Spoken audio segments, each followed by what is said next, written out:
Հարգելի այստատիտողներ, Եվրոմեդիայի տաղավարում զրուցելու ենք ռազմաքաղաքական փորձագետ Հայկ Նահապետյանի հետ։ Պարոն Նահապետյան, շնորհակալ եմ հյուրընկալվելու համար մեր տաղավարում։ Պարոն Նահապետյան, ըստ լրատվամիջոցների, Նիկոլ Փաշինյանը որոշել է մինչև տարեվերջ իր ծրագիրը եկեղեցու հետ կապված ավարտին հասցնել եւ պատրաստվում է դեկտեմբերի 28-ին, գնալ իր խմբով, իր աջակիցներով ու այն 10 եպիսկոպոսների հետ, ովքեր միացել են իրենց ծրագրին, գնալ եւ հենց պատարագի ժամանակ պահանջել, որպեսզի կաթողիկոսը հեռանա, ընդհուպ նաեւ լրատվամիջոցների, եթե կաթողիկոսը իր կամքով չհեռանա, իշխանականները անգամ մտադիր են կալանավորման հասնել։ Ինչ կասեք այս մասին, նման սցենար հնարավոր է թե չէ, ու եթե իսկապես լինի, հանրությունը ինչպես պետք է արձագանքի, որոնք պետք է լինեն Մայրաթորի կաթողիկոսի աջակիցների քայլերը։ Նախ ձեր նշած անձը ամիսներ առաջ կոչ էր անում եւ համոզված էր, որ Էջմիածնի կենտրոնական հրապարակում հազարավոր մարդկանցով կարող են գնալ Մայրաթոր, եթե հիշում եք։ Այդ հազարավորներ չկան, տարբեր եկեղեցիներում ըստ իրեն պատարակ ըստ ինձ դևերի խնջույքի մասնակցությունը եւս գլխականակ չհավաքեց, այդ թվում նաեւ օգտագործելով եւ վարչական ռեսուրսը, եւ падգամավորների, եւ կառավարության անդամների, եւ տեղի ինքնակառավարման մարմինների աջակցությունը թիվը չի հավաքվում։ Այսինքն գործնականում եթե նայենք, իրենք թվի խնդիր ունեին եւ այն ինչ տեղի ունեցավ դեկտեմբերի 18-ին ըստ իս շատերը ասում են դա մեծ օպերացիայի փորձարկումներ, ես համակարծիք չեմ այդ գնահատականին, որովհետև իրականում դա համ պատրաստի ինքնաբուխ կերպով եղավ, որովհետև դեկտեմբերի 18-ին Մայրաթորում Գերագույն հոգևոր խորհրդի նիստն էր տեղի ունենալու։ Իրենց խնդիրը այդ նիստը վիժեցնելն էր։ Միաժամանակ այդ 10 դավաճան եւ ուխտադրուժ հոգևորականներ պետք է մուտք գործեին տաճար, որովհետև տաճարի մուտքի մոտ ոստիկանները միջանցք էին պատրաստել մոտ 15-20 մետր երկարությամբ 2-3 շերտով, սկզբից փորձ արվեց իրենց կողմնակիցները, որոնք մի քանի 100 էին, ես կարծում եմ դրանց մի մասը ուժային կառույցների ներկայացուցիչների ուղղակի համազգեստը փոխած, չհաջողվեց ներս մտնել։ Ակնհայտ էր, որ նույնիսկ տաճարի դռների մոտ խոյակների վրա մարդիկ իրենց կողմնակիցները հրահանգներ էին տալիս, ինչպես ոնց տեսանյութերը կա։ Չհաջողվեց, սա առաջին, երկրորդ այդ 10 անձանց վերաբերյալ կեցվածք այնպիսին էր, որ ուղղակի նրանք ճողոպրեցին մի գազելով։ Եկել էին այդպես էլ նստեցին վախվորած դեմքերով, ուղղակի այդտեղից հեռացան։ Բայց ամենակարևորը այստեղ գիտեք ինչը պետք է նայել։ Փաստորեն այդ 10-ից 9 էին ներկա, մեկը ԱՄՆ արևմտյան թեմի առաջնորդն է,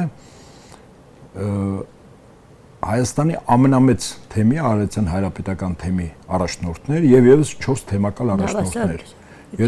Եթե հաշվենք, որ Երևանը եւ այդ 4 թեմերի բնակչությունը մոտ 1.5 միլիոն է, ինքնին ցուցիչ է, որ այդ 1.5 միլիոն բնակչությունից իրենց կողքը մի քանի տասնյակ մարդ են։ Եթե դրան էլ գումարենք, որ այդ 5 թեմերում առնվազն 100-ի մոտ ամուսնացյալ քահանաներ կան, իրենց կողքը 2-3 քահանա էր։ Սա է ցուցիչը։ Այսինքն իրենց քայլերը չի ողջունվում մեր եկեղեցու նվիրյալ եւ հավատավոր զավակների կողմից։ Մենք տեսանք, որ այնտեղ նախապես պատրաստված ավտոբուսները այդպես կանգնած, որ ցանկացած պահի կարողանան նրան դուրս բերել, այդ 10 եպիսկոպոսներին հատուկ պաշտպանության ներքո գտնվող։ Այնուամենայնիվ ես կրկնում եմ, իրենց խնդիրը Գերագույն հոգևոր խորհրդի նիստի վիժեցումներ, ընդ որում այդ նիստի ժամանակ 3 թեմակալ առաջնորդներ, որոնք որ Գերագույն հոգևոր խորհրդի անդամ էին, իրենք այդ կարգավիճակից զրկվեցին։ Երկրորդ խնդիրը մուտք գործել տաճար, որտեղ արարողություններ պատարագ էր գնում, եւ եթե տեսականորեն, ասենք իրենք կարողանային ներս մտնել, որը չստացվեց, բնականաբար այդտեղ նաեւ բռնություններ կիրառվի վեհապար հայրապետի նկատմամբ։ Այստեղ երկրորդ կարծիք չկա։ Սա ձախողվեց, որտեվ այն ինչ իրենք պլանավորել էին, մարդկանց մոտ չկար մոտիվացիա, հետո ուշադրություն դարձնեք, այդ իրենց եկած մի քանի 100 մարդու մեջ նաև կային գինովցած, միգուցե նաև հոգեմետ դեղերի ազդեցության ներքո, այդ 10 եպիսկոպոս, արքեպիսկոպոսները ճիշտին վախվորած էին, այսինքն այդ բարձրախոսներով ինչ-որ բաներ էին խոսում եւ երբ որ նստեցրեցին այդ գազել կոչված մեքենան, դեմքները մեր լրատվամիջոցների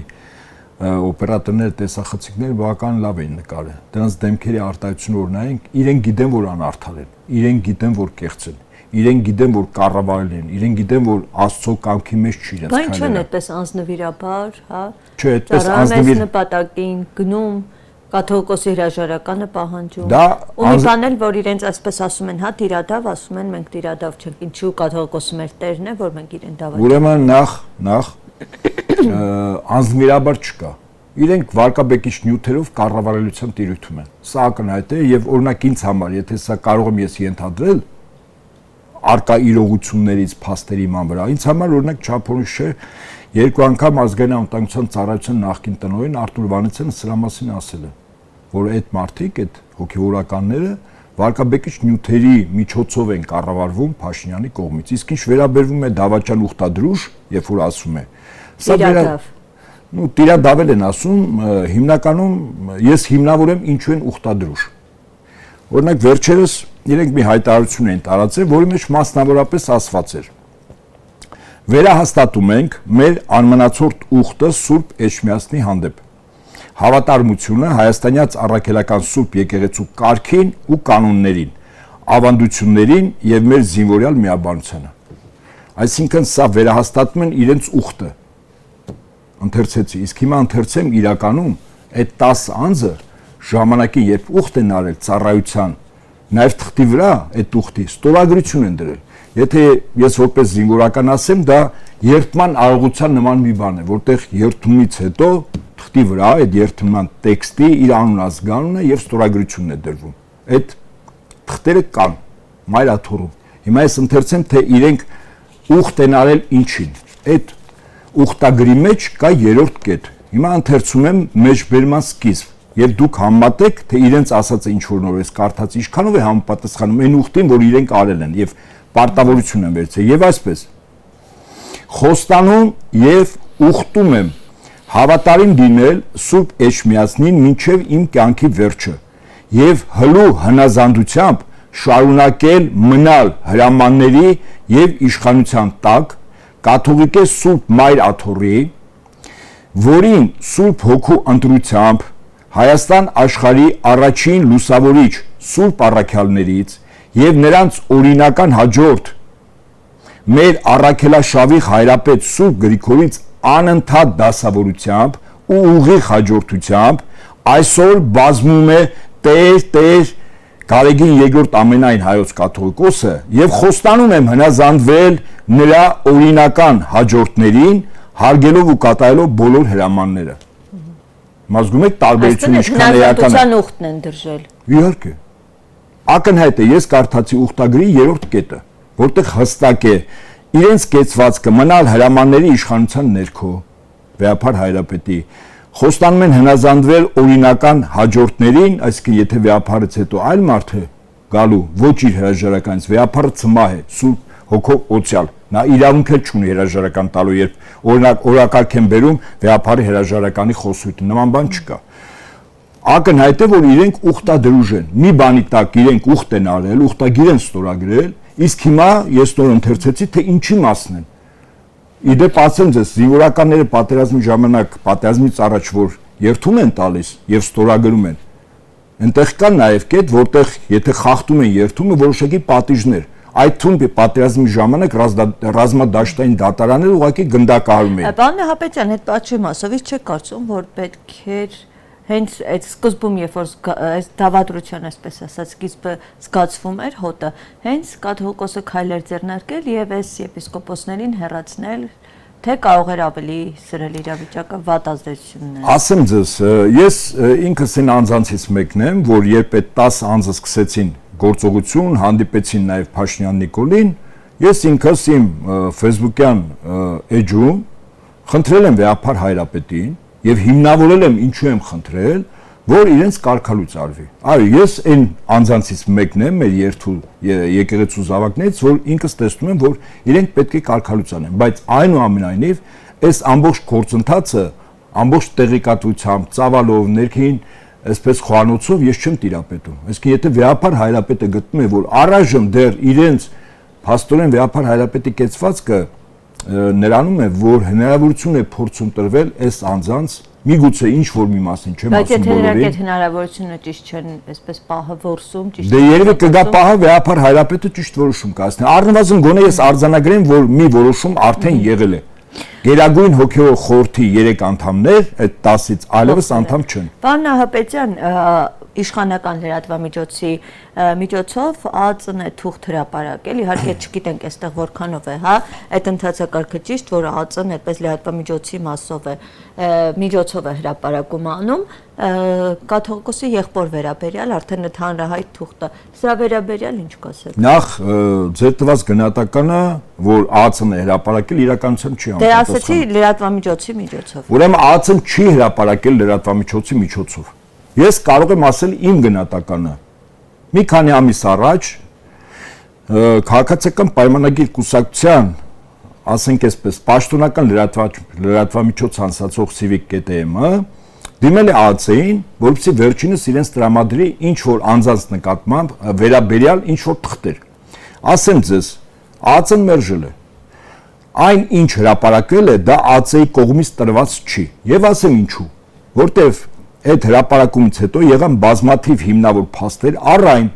որ 1986-88 թվականներին խորհրդային միության տարիներին, հաշվի առնելով, որ խորհրդային միության 15 հանրապետություններում այդ կառույցի գրագրությունը ռուսերեն լեզվով է, այդ տեքստը հայերենով է։ Սա առաջին, երկրորդ հրապարակվեց նաև տեղեկատվություն առ այն, որ ՊԱԿ-ի պետանվտանգության կոմիտեի նախկին նախագահ Չեբրիկովը կոնկրետ այդ համագործակցության ձևաչափի հրաման է ստորագրել ինչ պետք է լինի եւ ինչպես պետք է լինի լրացման։ Դա եւս այս իրենց հրապարակած հայերեն տեքստը չէր համապատասխանում դրան։ Եթե դրան էլ ես ավելացնեմ այն տեղեկատվությունը, որ մինչև 2000-ականների սկիզբը անգամ Հայաստանի Հանրապետության ազգային անվտանգության ծառայության նման համագործակցության թուղթը ձևաչափը լրացվում է ռուսերեն, ակնհայտ է, որ այդ թերթոնը, որի վրա ինչ որ բան էր գրված, առանց կնիքի, առանց համարի։ Դա որտեղ է ստեղծվել այսպես ծնունդ առել է։ Հարցրեք Փաշինյան Նիկոլի աշխատակազմի ղեկավարին եւ նա տեղակալ են։ Կամ հորդորում եմ ձեզ, որպես բավական հայտնի լրատվամիջոց, դիմել ազգային անվտանգության ծառայություն, հարցումով, որ ազգային անվտանգության ծառայությունը այնինչ տպվել է Civic.am-ի կողմից, ուղարկել սա, դուք եք տրամադրել։ Վստահաբար եմ ասում ձեզ, ազգային անվտանգության ծառայությունը բացասական պատասխան է տալու։ Հետաբար այստեղից Civic.am-ը իր անձնական նախաձեռնությամբ ում հանձնարարական հրամանով կարող ենք ենթադրել, որովհետև քաղաքապայմանագրի լրատվամիջոց հանձնացող միավորը հանձնարարականներ է ստանում, գլխավոր խմբագիրը կամ պատասխանատուն հանձնարարականներ։ Այստեղ ես ուղղակիորեն կարող եմ տանել դեպի աշխատակազմ։ Եվ այն անձը, ով որ պատասխանատու է, զբաղվում է այս գործերով։ Ոչ ավել եւ ոչ պակաս։ Պարոն Նահապետյան, տարբեր այսպես անուններ են շրջանառվում, որ իշխանությունները իրենց արդեն սրտի կաթողիկոսի թեկնածուները ունեն, հա, ԱՄՆ-ի թեմի առաջնորդի անունը, Թուրքիայի թեմի առաջնորդը, ու այսպես թուրքական մի պարբերական էր հոդված, բավականին հայտնի պարբերական ու երկար հոդված էր տպել, վերնագիրն էլ թե այնտեղ այդպես ուղղակի հատված կար, այսպես էր, որ Հայաստանում հաջորդ կաթողիկոսին նշանակելու է Էրդողանը, որտեղից են այսպես ծագել նրանց այս հրապարակումները, այս բնույթի ու ինչ հետևանք կարող են ունենալ։ Այնինչ կատարվում է մեր եկեղեցու եւ Վեհապար Հայրապետի շուրջ, սա միայն Փաշինյան Նիկոլ եկեղեցի հարաբերությունները չի կամ Փաշինյան Նիկոլ Վեհապար Հայրապետ։ Սա շատ ավելի խորքային process է, իսկ խորքային process-ը հետեւյալն է, եթե Հայաստանը անվտանգային եւ տնտեսական առումով ասում եմ այլևս գաղտնիք չէ, դրվելու է ուղղակիորեն Թուրքիայի կառավարման ներքո, ապա եկեղեցին որպես մեր ժողովրդի ինքնության, արժեքային համակարգի, հավատի եւ լինելության ամենակարևոր ազգային եւ միակ ինստիտուտը, դա եւս պետք է Թուրքիայի կողմից վերահսկելիության տիրույթում լինի։ Հայաստանի Հանրապետությունում այսօր ամենայն հայոց կաթողիկոս Գարեգին Բ-ն չի համապատասխանում այն չափորոշիչներին, որով Թուրքիայի նախագահը կուզենար, որ Հայաստանում լիներ այդպիսի կաթողիկոս, եւ դրա լավագույն ցուցիչը Վեհապար Հայրապետի քրիստոնեական համայնքների Շվեյցարիայի Բեռն քաղաքում վերջերս ամիսներ առաջ տեղի ունեցած մեծ հավաքներ եւ իր հայտնի ելույթը, որտեղ եւ ցեղասպանության մասն էր խոսում, եւ Արցախի մասն էր խոսում, եւ Արցախի մեր հայրենակիցների վերադարձի իրավունքի եւ 44 օրյա պատերազմում Թուրքիայի ուղակի զինական մասնակցության, սա ինքնին ցույցիչ է, որ Թուրքիայի նախագահին սա ձեռք չի տալիս։ Այսինքն առնվազն այդ երկրի նախագահը, որտեղ անուղակի թե ուղակի Հայաստանը բերվում է իր կառավարության տիրույթ, պետք է կառավարի նաեւ մեկ ազգային ինստիտուտ, որը շատ կարևոր ինստիտուտ է մեր Պարոն Նահապետյան, բայց այդ կառույցը ունի իր կանոնակարգը, այդպես չեն կարող, չէ՞, այլ երկրի ղեկավարը կամ տեղից վերելողը կաթողիկոս նշանակել։ Ավելին ասեմ, Փաշինյան Նիկոլը չի կարող։ Ես համակարծիք եմ ձեզ հետ, կիսում եմ ձեր տեսակետը։ Ավելին Փաշինյան Նիկոլը չի կարող, որովհետև կարգը հետևյալն է։ Նոր կաթողիկոս նախկինի մահից հետո, իսկ կաթողիկոսները մեր մոտ սմահ են, ընտրվում է ազգային եկեղեցական ժողովով։ 1/3 հոգևորականների, 2/3 աշխարհականների ներկայացուցիչների կողմից։ Սա առաջին քայլն է։ Երկրորդ, Վեհապար Հայրապետը Սուրբ Օգու կողմից օծյալ է, այսինքն Աստծո որոշումով է դա արվում։ Եվ այն շնորհները, որ Սուրբ Հոգուց փոխանցում է Վեհապար Հայրապետին, վերջինս փոխանցում են նաև հոգևորականներին եւ հավատացյալ աշխարհականներին, այնպես որ Փաշինյան Նիկոլը լինի, ով ուզում է լինի, իրենց ցանկությունը թող իրենց մոտ պահեն։ Մեր եկեղեցին բողոքական եկեղեցի չի, որտեղ քահանային կամ ղեկավարին ընտրում է համայնքի յուրաքանչյուր անդամ։ Մեզ մոտ նախ համայնքներից ներկայացուցիչներն են գնում մասնակցում ընտրությանը եւ երկրորդ մեր եկեղեցու հոգևոր առաջնորդը օծյալ է։ Եվ մեր եկեղեցու գլուխը ի տարբերություն բողոքական եւ կաթոլիկ եկեղեցիների, եկեղեցու գլուխը անց չի։ Եկեղեցու գլուխը Հիսուս Քրիստոսն է, մեր Տեր ու Փրկիչը։ Սրանք էական տարբերություններ են։ Փաշինյանը լինի, ով ուզում է լինի, Վեհապար Հայրապետը որույթը ձևով ցանկացած ճնշման դեպքում անգամ հրաժարական չի տալու, հաշվի առնելով նաև որ այդ ճնշումները արդեն գետնի վրա խիստ առարկայական են։ Այսօր կալանավորված է Վեհապար Հայրապետի եղբայր որդին, որովհետև ոչ քաղաքական հայացքների համար։ Պատանդ են, ուղղակի պատանդ։ Կալանավորված է Վեհապար Հայրապետի քրոջ որդին, Արագածուտն թեմի առաջնորդ Մկրտիչ Սրբազանը։ Քրեական գործ է հարուցված Վեհապարի եղբոր Ռուսաստանի եւ Նոր Նախճեվանի թեմի առաջնորդ Եզրայել Սրբազանի նկատմամբ, բայց դա որևիցե ձևով Վեհապար Հայրապետի կեցվածքի մեջ փոփոխություն չի բերելու։ Պարոն Նահապետյանի դեպ ինչու եթե իսկապես հա այդ թեզը ճիշտ է ու Սիվիկի հրապարակած այդ թուղթը գոյություն չունի, կեղծված է, ինչու Եզրաս arczepiskopos-ը չի արձագանքում։ Իսկ ինչ արձագանքի մի թղթի Դա հիմք է տալիս, որ ասեն տեսեք, չի որևէ կերպ արձագանքում։ Դա որևիցե ձև հիմք չի։ Հիմա գիտեք ինչ, ասենք ցանկացած անձի նկատմամբ, ասենք մի կեղծ տեղեկատվություն է տարածում։ Կարող ես հերքել, կարող ես չհերքել։ Բայց այնքան հերքումներ, որ այդ կեղծիքի նկատմամբ Հայաստանի տեղեկատվական դաշտը, փորձագիտական դաշտը տվեց, կարծում եմ այդքանը բավարար է, որ Հայաստանի Հանրապետության յուրաքանչյուր քաղաքացի բանական կերպով մտածող հասկանա, որ դա կեղծիք է։ Այսինքն ինչ, դուք ակնկալում եք, որ Եզրայել Սրբազանը ասի եւս կեղծիք է, մենք ասում ենք, հիմնավորում ենք, ինչ ասի։ Այսինքն դի ասելու հիմք լինի։ Եվ որ կեղծիք է ցեխեն շփորտում ակնհայտ է, այն որ Վեհապար Հայրապետի հարազատներին պատանդի կարգավիճակով կալանավորում են, դա էլ է ակնհայտ։ Ինչ ասի։ Պարոն Նահապետյան, խոսենք մեկ այլ հարցից, որը շատ է քննարկվել, խոսքը ադրբեջանական բենզինի ներմուծման մասին է, Ռանոել, որը այդպես հայտնի է պատկանում է իշխանական ներկայացուցիչ Խաչատուր Սուքեսյանին, նա է առաջին ներկրողը, մատչելի գներով ադրբեջանական բենզին է վաճառվելու Հայաստանում։ Սա ինչ հետևանքներ տնտեսական կարող է ունենալ, ու օրինակ փորձագետները նշում են, որ Ադրբեջանը անգամ ինքը պրեմիում այդ կարգի բենզինի պաշարներ չունի, այլ երկրներից է ներմուծում։ Հիմա ինչպես է այդպես իրահոժար մեզ տալիս բենզինը։ Եկեք, այստեղ խնդիրը բենզինը չի, ոչ էլ այն հացահատիկը, որը պարզվեց անասնակեր է, որը Ղազախստանից Ադրբեջանի տարածքով Հայաստան է մտնում։ Ոչ էլ թուրքական պետ համարանիշներով շտապօգնության մեքենան։ Այս բոլորը գիտեք ինչի համար է անում։ Մարդկանց մոտ ընկալում առաջացնել, որ Ադրբեջանը եւ Թուրքիան մեզ թշնամի չեն, որ իրենք մեր հետ առևտուր են անում։ Այ օրինակ իրենք կարող են շտապօգնության մեքենա տրամադրել, որը մարդկանց կյանք է չէ փրկում։ Այսինքն սա քարոզչական գործիքներ է։ Իսկ ով է ասում, որ ադրբեջանական բենզինը, ասենք, վաղուց չէր մտել։ Կրկնում եմ, սա զուտ քարոզչական է, որ այդ երկու պետությունները Տշնամի չեն։ Հայաստանի Հանրապետությունը այդ երկու պետությունների հետ խոսքս Ադրբեջանը Թուրքիայի գտնում է պատերազմի, չհայտարարված պատերազմի մեջ։ Այն որ այսօր օրվա իշխանությունները ձգտում են ստորագրել Ադրբեջանի հետ այսպես կոչված խաղաղության պայմանագիր կամ համաձայնագիր, ինքնին ցույց է, որ մենք այդ երկրի հետ պատերազմի մեջ ենք, որտեղ խաղաղության պայմանագիրը չի կնքվում մի երկրի հետ, որ հետ խաղաղ ապրում ես։ Երկրորդ 1993 թվականին, երբ Թուրքիան մեր ազատագրական զինված ուժերը ազատագրեցին Քարվաճառը, Թուրքիան 93-ի վերջից Հայաստանը ենթարկեց տնտեսական շրջափակման։ Ասեմ ձեզ, որ տնտեսական շրջափակումը պատերազմ իրականացնելու էլեմենտներից մեկն է։ Էլ չեմ ասում, որ Թուրքիան 1992-93 թվականին ուղղակիորեն փորձ էր անում զինված ուժերով մտնել Հայաստանի Հանրապետության տարածք։ 92 թվականի մայիս, 93-ի հուլիս, 93-ի հոկտեմբեր։ Վերջին անգամ հոկտեմբերի, երբ Թուրքիայի 3-րդ դաշտային բանակի ստորաբաժանումները Արաքսի ափին կենտրոնացրել էին մի քանի դիվիզիա, այդ ժամանակ մեր զինված ուժերը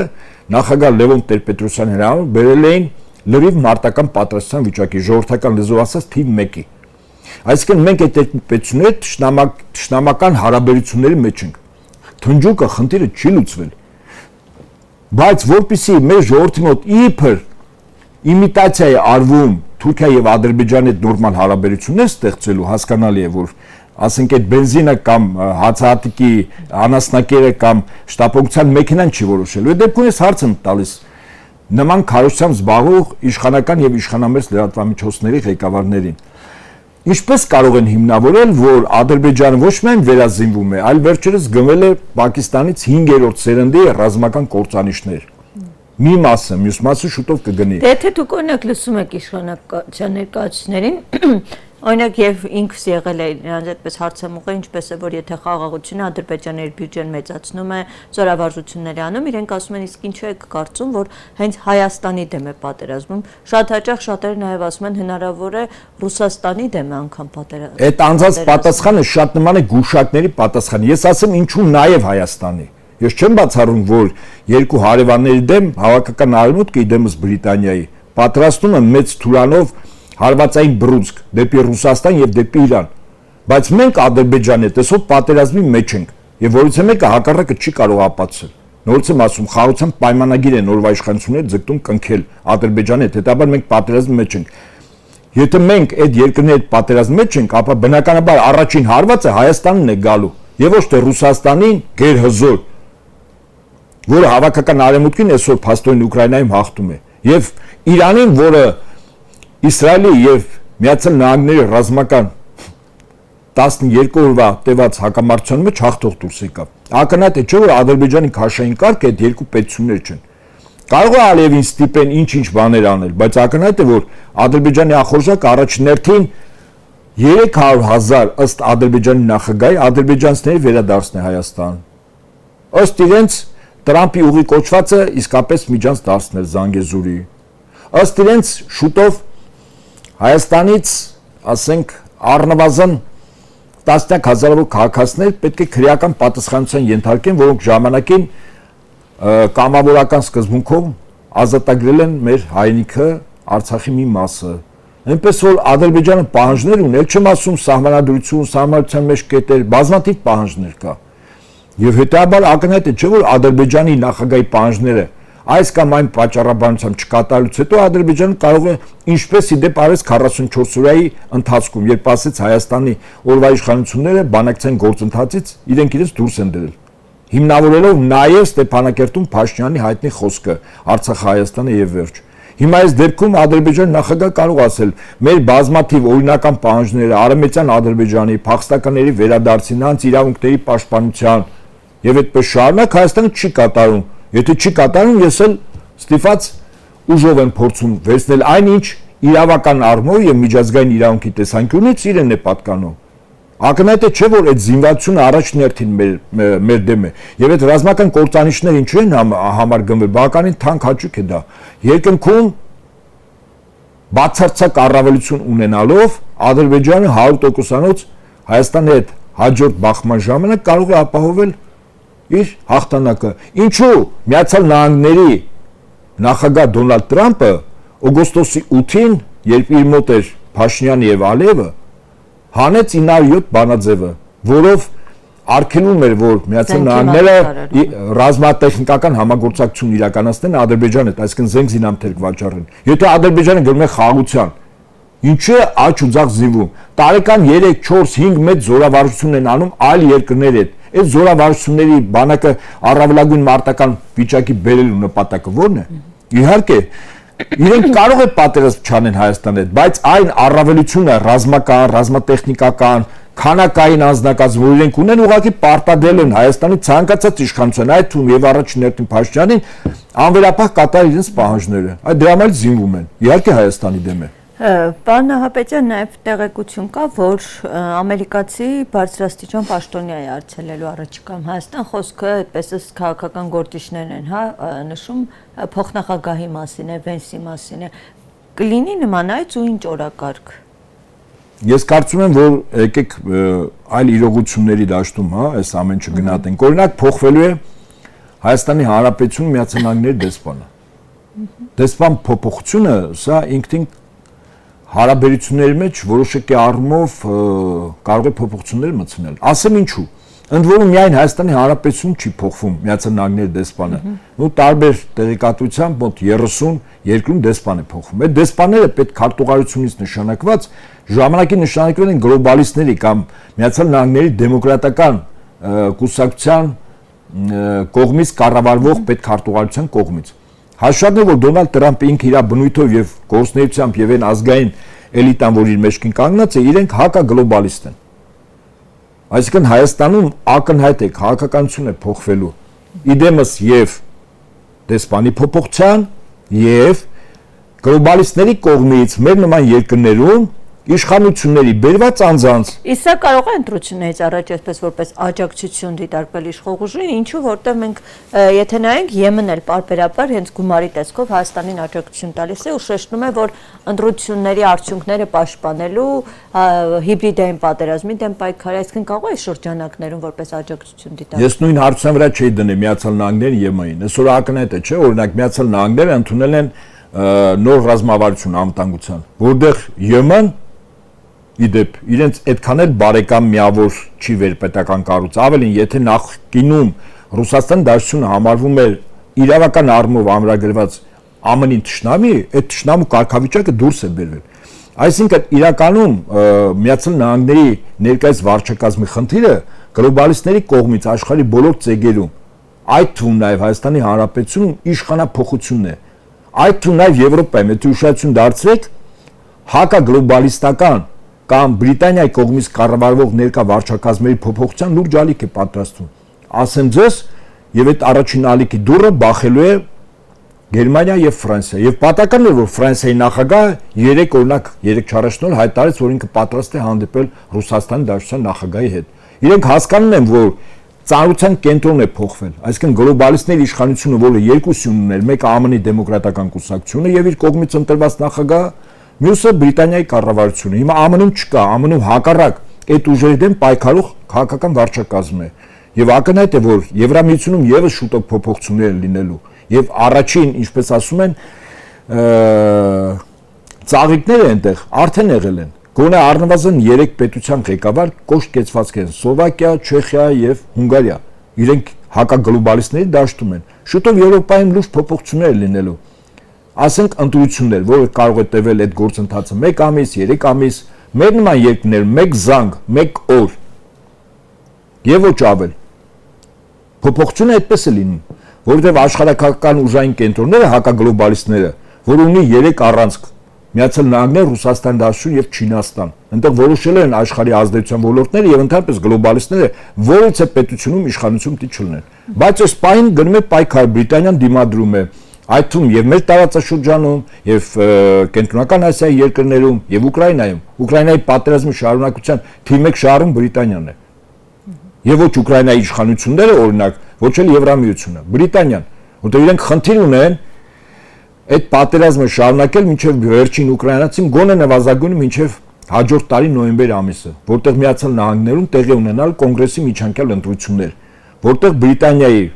ուղղային կենտրոններ հաշվել են, եթե այնուամենայնիվ պատերազմը շարունակի, ապա հավանականությունը մեծ է, որ այդ կոնգրեսի միջանկյալ ընտրություններում դեմոկրատական կուսակցությունը կհաղթի։ Հաղթելուց հետո հաջորդ օրը սկսելու է